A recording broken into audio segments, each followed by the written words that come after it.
I'm glad you've come, though I'm afraid there's little in the way of good news. After you left, we reached out to both the Alchemists Guild and Stillglade Fane and attempted all manner of treatments. But the results were always the same. Whatever the answer is, it's not alchemy or conjury. Why did it have to be Y'shtola and Urianger and not me?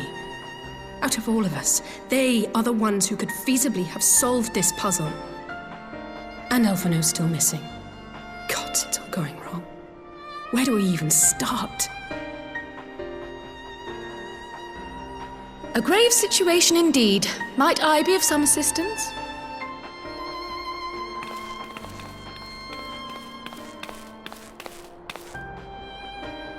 Kryle! I did not think you well enough to travel. When word reached me of the plight of our friends, I could not well stay away. As a fellow scion, not to mention your erstwhile mentor, this is one of those times you should feel free to call on me, regardless of my personal circumstances. Yes, I should have thought of that. Thank you for coming, Kryle. We would welcome your insight. And I should be happy to provide it. Now, what's this I hear about Alphino heading into Imperial territory? That boy always did have some funny ideas. Do you remember the speech he gave when he was accepted to the Studium?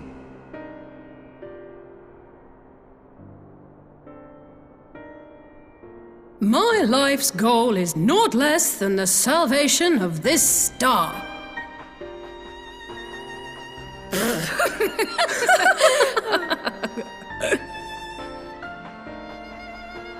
That particular grand pronouncement has been a source of great embarrassment to him, as you know. But the fact of the matter is, he meant every word and has lived his life accordingly. Yes, he remains altruistic to a fault, but I'm worried he was too fixated on his goals to see the dangers, as has happened before. You needn't be so concerned. Though his values remain the same, Alphino is not the blinkered boy he once was. Slowly but surely his eyes have been opened, thanks to a certain someone. A certain someone whom he'd be mortified to learn had heard about his little speech. Mum's the word, eh?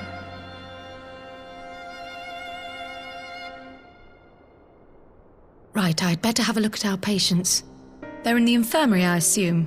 I'll need absolute quiet, so it would be best if I did this alone.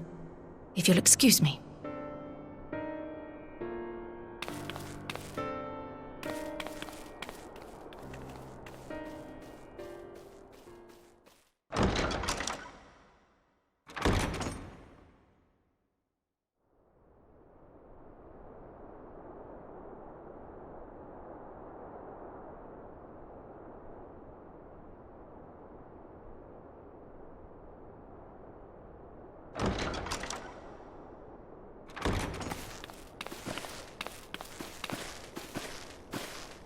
All three are in fine physical health. At a glance, I would say they were merely sound asleep. Except for the fact that I couldn't sense the slightest trace of them in their bodies. It's as if their souls have taken leave of their physical forms. Ah, yes. The Elder Seedseer made a similar observation. I've read the report. When you heard this mysterious voice, you described feeling as if you were somewhere else, yes? If we assume the ether which comprises your essence is being drawn to some other place, then it may be possible to follow the trail it leaves behind, just as we did in our search for Thancred. I wasn't around for that, but I can't imagine it was easy.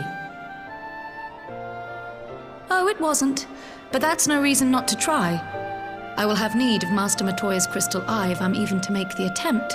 So I suggest we pay her a visit.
come to disturb my peace again, have you?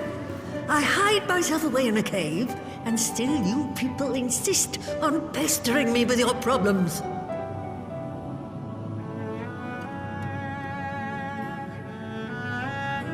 Oh, I mistook you for young what's-his-name, but I see now you're the sister.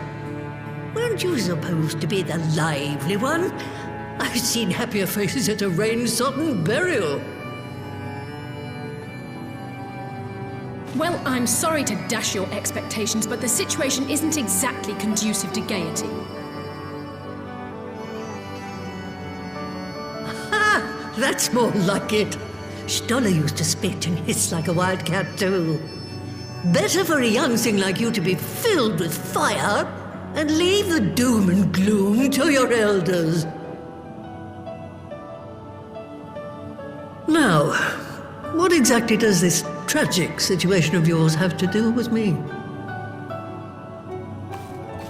If I may, Master Matoya, we have need of your crystal eye once more.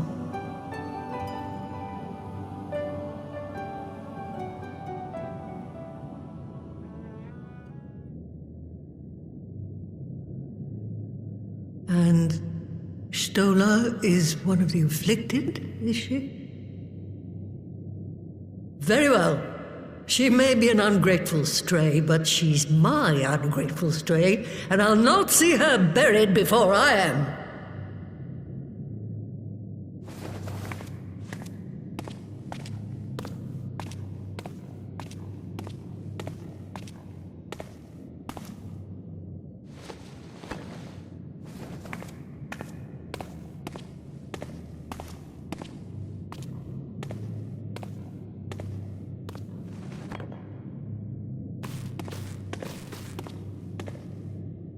Right, let us see what we can see.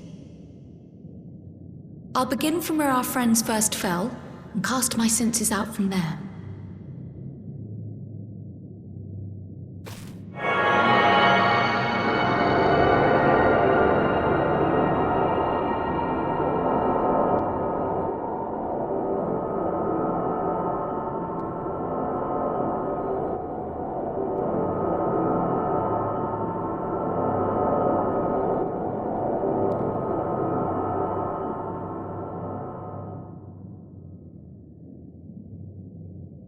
What is it? Did you find them? This doesn't make sense. How is it even possible? How is what possible? Kryl, what did you see? The threads, they just ended. And no, I didn't lose track of them. I followed them as far as they went. It's as if they were cut off.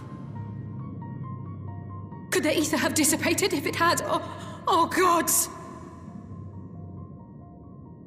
Their bodies are just husks. It's like the broodmother's daughter all over again. No, this is different. The Kalyana girl was already dead, body and soul, when Lakshmi effected her resurrection. Aye, let's not jump to conclusions. If their physical forms yet breathe and show no signs of wasting, then it follows that their souls must still be intact somewhere.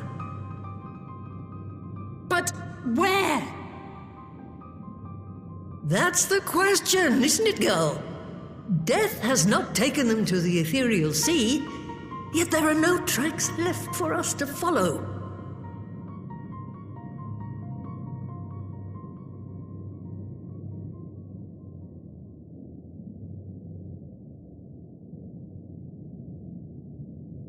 We're no closer to an answer than when we started.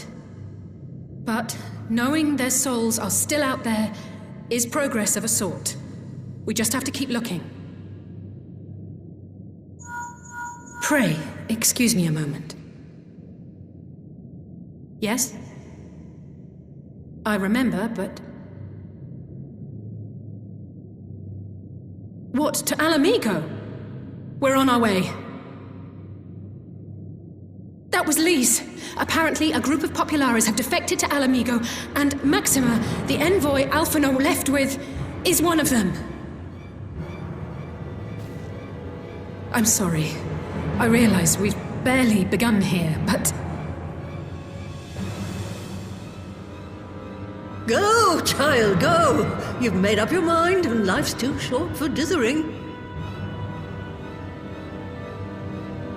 I'll do some digging in the meantime and see if there isn't some other method we could use to continue the search. Let's be off then.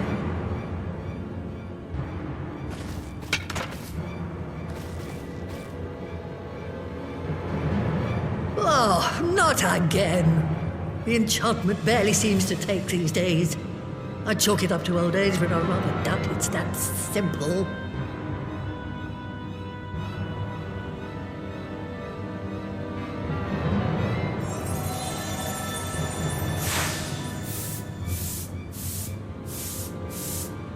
Before they took ill, Y'shtola and Urianger were sharing notes on a thinning of the ether. It seems to be happening all over. Does it now? And here I was, all set to blame my woes on that creaking mountain of refuse clogging up the Thaliac. I fear something has gone awry. Still, there's naught to be gained from starting in shadows. You can only do what can be done, and that but one thing at a time.